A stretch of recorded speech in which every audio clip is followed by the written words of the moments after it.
அஸ்ஸலாமு அலைக்கும் வரஹ்மத்துல்லாஹி வபரகாத்துஹு. மாஷா அல்லாஹ், அல்ஹம்துலில்லாஹ். நம்ம கம்பத்தை தொட்டு அடுத்து ஒரு அழகான கிரேப்ஸ் தோட்டம் இருக்குது.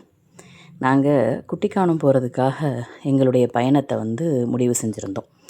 அல்லாஹுடைய கிருபையில் அது கிளம்பும் போது அப்படியே கிரேப்ஸ் தோட்டம் பார்த்துட்டு அங்கேருந்து அப்படியே எங்களுடைய பயணம் ஸ்டார்ட் ஆச்சு. குமுளி மலை மேலே வண்டி ஏறிட்டுருக்கு. இப்போ அப்படியே போனால் நம்ம பென்னி குயிக் அப்படின்னு சொல்லக்கூடிய ஒரு ஒரு அவர் ஒரு ஆங்கிலேயர், ஒரு இங்கிலீஷ்காரர்.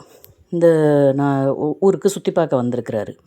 இந்த இடத்துக்கு வந்த இடத்துல என்ன செஞ்சுருக்காரு, மக்கள்லாம் தண்ணிக்கு அவதிப்படுறதெல்லாம் பார்த்துட்டு, கஷ்டப்படுறத பார்த்துட்டு, எப்படி நம்ம முல்லை பெரியாறுலேருந்து தண்ணியை இந்த கம்பம் கூடலூர்னு சுற்றுப்பட்டில் இருக்கக்கூடிய எல்லா மக்களுக்கும் கொடுக்குறதுன்னு சொல்லிட்டு தான் இப்போ ஒரு பைப்லைன் வரும். அந்த பைப்லைன் மூலியமாக தண்ணியை கம்பம், குமுளி, கூடலூர் எல்லா இடத்துக்கும் கொண்டு வந்தார். இந்த லைன் மூலியமாக தான்.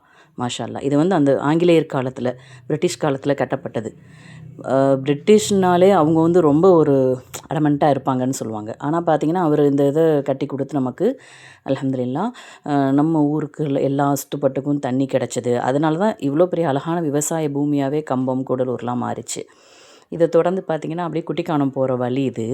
சரியான குளிர், சுபஹானல்லாஹ். மிஸ்ட்டு பனி இறங்கி அப்படியே நிற்கிது. சில இடமெல்லாம் ரொம்ப இருட்டாகவும் பார்க்க பயமாகவும் அப்படி இருந்துச்சு. சில இடம் சரியான அடர்ந்த காடாக இருந்தது. சில இடங்கள்லாம் பார்த்திங்கன்னா நல்ல வெளிச்சமாக பிரைட்டாக இருந்துச்சு. இப்போ பார்த்திங்கன்னா ஒரு காட்டுக்குள்ளே போகிற மாதிரி இருக்குல்ல, இது ரொம்ப இருண்ட அடர்த்தியான காடு. அதுக்கப்புறம் மரங்கள்லாம் சூழ்ந்திருந்தால் அது காடு மாதிரி ரொம்ப இருட்டாக இருக்குது. ரொம்ப மரங்கள்லாம் விலகி இருக்கிற இடத்துல நல்லா கொஞ்சம் வெளிச்சம் இருந்துச்சு. இப்படி நாங்கள் போயிட்டு இருந்தோம். நிறைய ஃபால்ஸ் பார்த்தோம்.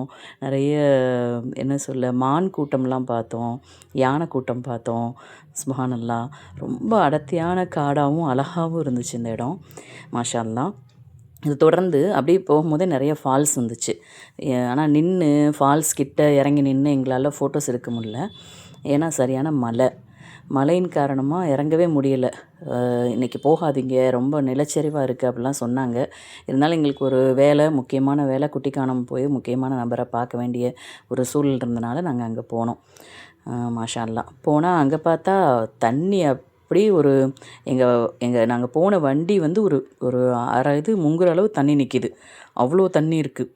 என்ன செய்கிறதுன்னு எங்களுக்கு தெரியலை. சரின்ட்டு ஒரு 4-5 ஹவர்ஸ் ரொம்ப டிராஃபிக்கில் நின்றுருந்தோம். டிராஃபிக்குலாம் அப்புறம் தான் வண்டி எடுக்க முடிஞ்சிச்சு.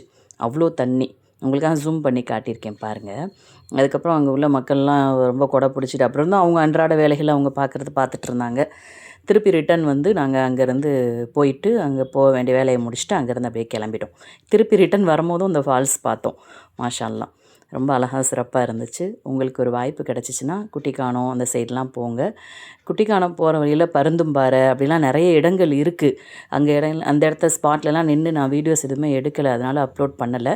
இன்ஷா அல்லாஹ் இன்னொரு முறை போகும்போது வாய்ப்பு கிடச்சா அந்த வீடியோஸும் உங்களுக்கு அப்லோட் பண்ணுறேன். அஸ்ஸலாமு அலைக்கும் வரஹ்மத்துல்லாஹி வபரகாத்துஹு.